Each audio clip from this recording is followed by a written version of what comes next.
today, well, the cutting edge in science and in genetics is not genetics at all, it's epigenetics, correct? So what you were doing 30 years ago was epigenetics. Yes. I wonder if you could tell the folks a little bit about the whole idea of epigenetics, how epigenetics relates to genetics, and how nutrition relates to epigenetics. Well, you have to appreciate how the medical mind thinks, pharmacist Ben. You know this being a pharmacist. But for our viewers here, the medical mind is that they get a theory and everything belongs to that theory. For instance, back in the days of the cavemen, there were witch doctors and shamans. Everything was caused by evil spirits. Right. And then there was alchemists, and it had to do with distillation and turning lead into gold and all that kind of stuff, and sprinkling. If all you have is a hammer, everything looks like a nail, that kind of thing? Exactly. And then it went into spontaneous generation because they didn't know about germs yet, and they thought that life spontaneously generated from nothing. And then along came Van Leeuwenhoek, the Dutch. He was actually a spectacle maker, made eyeglasses, and he invented the microscope. Yeah, but he put two lenses instead of one lens for your right eye, one lens for your left eye. He put one lens on top of the other. Made a compound lens. Yeah, made a compound microscope, and he looked at pond water. He sees all these little animals floating around. He writes it up. Well, Pasteur he's a guy who's working on wine, trying to keep it from going sour and going to vinegar. And that's he came up with pasteurization. He was studying yeast. Yeah, he was studying yeast, exactly. And so once he learned that it was a living thing, he couldn't see it because he didn't have a microscope. Once he had a microscope, he could see the little yeast buds and budding and growing. So Pasteur was a contemporary. Oh, yeah, of Van Leeuwenhoek. Okay. Yep. And he immediately knew that spontaneous generation was not the thing. He knew things were caused by these germs. That's where the germ theory came from. And then, of course, he was the first one to actually practically make vaccines, although there was a medical doctor in England by the name of Jenner who was involved. Got a smallpox guy. Yeah, exactly. Yeah. And so when you had Pasteur, he took 25 sheep in the center of Paris. He set up pens, artificial pens or temporary pens. He had 25 sheep that he vaccinated for anthrax. He had 25 sheep he didn't. He gave anthrax to all 50, and the ones that were vaccinated, 24 of them survived, and one died, and the ones that didn't have vaccination all died. And so the press was there, and it was everybody agreed that he knew the answer to anthrax, and so the medical system couldn't argue with it because the press had already made it a fait accompli, right? And then comes along Mendel and Darwin, right? And Darwin's talking about how things evolve in the Galapagos Islands, and he'd see all these different finches, which are really the same species, but they had different colors and different beaks, but they're the same species. And that's because it took a little adaptation in each of the different islands to survive, the predators and things. That's where he came up with the theory of evolution, by watching the finches? By watching the finches. That's where he got that idea. And he knew there was something being passed on from one generation because the ones who were successful had some adaptation, right? That was the word, adaptation. And the ones that couldn't adapt got eaten by the predators. This is the beginnings of the genetics theory. Yeah, There's something being passed on, some information passed on from parent to offspring. Exactly. And then here's Mendel, who's this monk, right? And he's growing peas, and he's studying peas, which the monks love to eat. And he was studying which he could get the best peas, and he learned that there was something being passed on. The color of the pea flowers, and whether they're wrinkled or smooth, or they're big or they're small, and he could pass on these traits. And so he talked about threads, and he knew that something was being passed on. He literally said threads? Mm-hmm. He said threads are being passed on, threads of life are being passed on, carrying information was his words. Wow. We're talking about in the early 1800s, yeah. And so that was the beginning of the genetic theory. Well, along comes people like Linus Pauling and Watson and Crick, and they were able to actually tell you the structure of a chromosome and so forth, and double helix, and how traits like eye color and skin color and hair color are being passed on, and so forth. Linus Pauling was in on the whole genetic thing as well. Well, he was the first. He was actually the first one. He was actually cheated. He should have actually gotten part of that Nobel Prize that Watson and Crick did because he came up with a helix before they. Oh yeah. Wow. He proposed that 10 years before they came along. They were just in their 20s, and he proposed it 10 years earlier. Wow. But they were actually able to do it and show it. But so he really should have gotten some part of that Nobel Prize, but he didn't. But at any rate. Then along comes all the genome thing, right? So suddenly now genetics is going to solve everything. Right. They're just every time they have a new theory, it solves everything. Right. Okay, and of course the genetic theory was fought for a long time, just like the earth is flat theory was tried to be defended by the holders of that theory until Columbus came along, who was an ignorant Portuguese seaman, right? He said the earth was not flat. He's the guy sailing out there. Yeah, He knew yeah, the earth yeah, wasn't yeah. flat. And so it comes down to perceptions and what you know and so forth. They were limited. So at any rate, my revelation, if you will, back when I was 9 years old, the diseases could be caused by nutritional deficiency, I learned everything I could about nutrition. Of course, in agriculture school, we learned that we could prevent and cure as many as 900 different diseases in animals with nutrition that in medical school they tell them are genetic.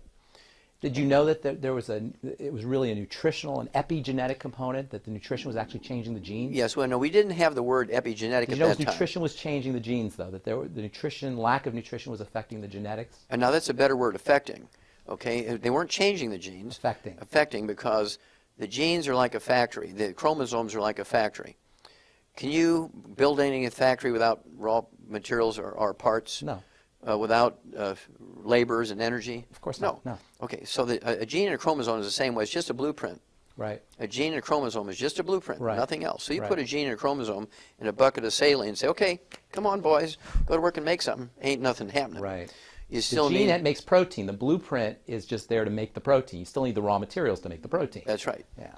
And so we learned in agricultural school that we could prevent and cure every disease you can think of. We can prevent and cure, well, let's see, we can prevent every birth defect. Many of them you could cure. Some of them, like cleft palate's a surgical case, right? And for instance, congestive heart failure, the most common cause of heart disease, death in adults in America, it's a deficiency of a single vitamin. In fact, when I went to the next thing after the foxes in the Brookfield Zoo, the Shedd Aquarium there in Chicago, they called me over and said, hey, we hear you're wanting to do autopsies on some cetaceans, which are whales and dolphins and things. I said, yep. They said, well, we got a freshwater dolphin here from the Ganges River in India, just died, and we get 10 or 12 of them every year, and in the spring and by the fall they're all dead. This is pretty typical. Why don't you give us your thoughts what's happening here? So I go over there and cut that thing open. First thing, I knew immediately what it was, because the heart of a 300-pound freshwater dolphin is as big as your fist. Well, this dolphin's heart was as big as a basketball. He died of congestive heart failure, which is a deficiency of a single vitamin. So I said, are you giving these dolphins any vitamins? No, we're feeding them whole fish. They eat fish, so we just give them whole fish. I said, tell me what species of fish, because there are certain fish, in their tissues, they have an enzyme that kills that vitamin. You're not talking about vitamin C? No. Thiamine. Thiamine. Thiaminase. There's a thiaminase in the tissue of smelt. They're feeding because of the size. The smelt was the perfect food from size standpoint for these freshwater dolphins. They didn't have any thiamine. They didn't have any thiamine because they weren't putting a multiple and extra thiamine in the mouth of those fish when they fed them to the little freshwater dolphins. So, told them to change the type of fish they were feeding them, give them a multiple and some extra B vitamins with a lot of thiamine, stop the deaths in the freshwater dolphins, the Shedd Aquarium. And so these are the things I could do with nutrition. And here's all these biologists. I mean, these guys are very skilled, very well trained biologists when it came to behavior of the animals and their dynamics in captivity and so on, and how they reacted for territories with one male against the other, that kind of stuff. Behavioral. Yeah, exactly. But they weren't biochemists. They were biologists, but they weren't biochemists. They were biologists, but they weren't biochemists. Yeah. And so I could come in and see something very simple that I've been studying for 10, 15, 20 years, and see it in a heartbeat, where they could look at it and they couldn't recognize it. Now, thiamine is a fascinating vitamin. That's the berry vitamin. Exactly. That's the vitamin that they were given. Tell the story about the chickens and the race polishings. Well, beriberi is a very interesting disease. Sailors, of course, used to die from this by the thousands every year. And as they went around the world and their sea voyages were longer and longer and longer, more and more sailors, I mean, 2/3 of the crew would be dead from beriberi by the time they came home, particularly as time went along, because they demanded modern food. And modern food to them meant polished rice, white rice instead of brown rice, because that's what rich people ate, and so they wanted that as part of their demand. If we're going to go on this long sea voyage, we want polished rice. Okay? And 2/3 of the crew would die from beriberi. Well, first of all, they get a dementia called Korsakoff syndrome, Oh, yeah. which is caused by a thiamine deficiency. And then they would get congestive heart failure. It's like a cure for Korsakoff syndrome is thiamine. I cure people in a week. Yeah. That's amazing, right? But I give them 26,000 times the minimum daily requirement. I hedge my bet, right? Okay, so at any rate, all these diseases that these Japanese naval surgeons were really the first ones to recognize there's some problem here when they fed these sailors this polished rice. But the Admiralty, you know, the big guys up there in the Admiralty, well, listen, these guys are demanding this. This has nothing to do with it. It's got to be some bug. They thought it was a bug. Wow. What year are we talking here? We're talking about the late 1700s. Wow. Okay, in the 18th century. And Europeans get the credit for discovering it, but it was really these Japanese naval surgeons. It was a Polish chemist. Kaiser Funk. Who came was up his with name, thyme. yeah. But, well, he actually identified it. But before that, the Japanese naval They surgeons... knew there was something in there. They knew there was something in the bran of the rice, in the brown covering, the hull on the rice could prevent and reverse that disease. And they would all die of congestive heart failure, but they would all go crazy. They'd lose their minds, Korsakoff syndrome, before they died of congestive heart failure. People who drink alcohol, that deactivates thymin somehow. Well, sure. Well, alcohol is a liquid sugar, and it makes Thymin is used for metabolizing the alcohol. And so when you take in sugar or alcohol, Yeah. it makes a deficiency worse. Talk about ADD maybe. How about B1 deficiency, subclinical B1 deficiency for kids who have ADD? They're eating sugar.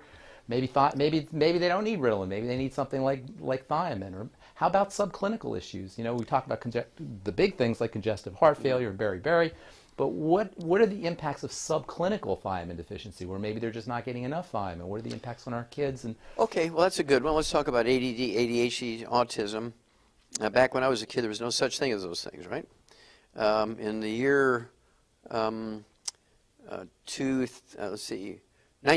In 1980, it was 1 out of 150,000 kids had autism. In the year 2000, it's 1 out of 150. Today, it's 1 out of 88 is the new, it just came out last week. wow. 1 out of 88 now has autism. Wow. And basically, when I was a kid, all 4 of my grandparents were from Eastern Europe. They were beet farmers and beef farmers. And so for breakfast, I would have cheese and beets and beef and eggs and... No Cheerios? No. No cornflakes? No, not when I was a little baby, no. And we didn't have those types of diseases. Well, here comes now, 20 years later, kids are being fed on these box cereals full of processed carbohydrates with sugar on it, and they're getting apple juice. Right. How can you build a brain, which is 2/3 by weight, 75% by weight, is cholesterol and good fats? Okay, and so now all they're getting is carbohydrates and sugar, and they're going crazy. Right. So not only are they deficient, but it's costing them nutrients to process all that stuff. Exactly. So it makes the nutritional deficiencies worse. Even worse, right? Right. And so simply, I take kids that haven't spoken in 11 years. You start feeding them eggs, you get them on the 90 essential nutrients, which is what we feed animals, the 90 essential nutrients, 60 minerals, 16 vitamins, 12 essential amino acids, 3 essential fatty acids. And after 11 years of not speaking, I have kids who can read the Bible out loud in churches. That's awesome. And you know what, Doc, I say this on my radio show all the time. I say, you're going to think it's a miracle, but it's not a miracle. This is the way the body works, because you give the body what it needs and it will respond, this amazing system.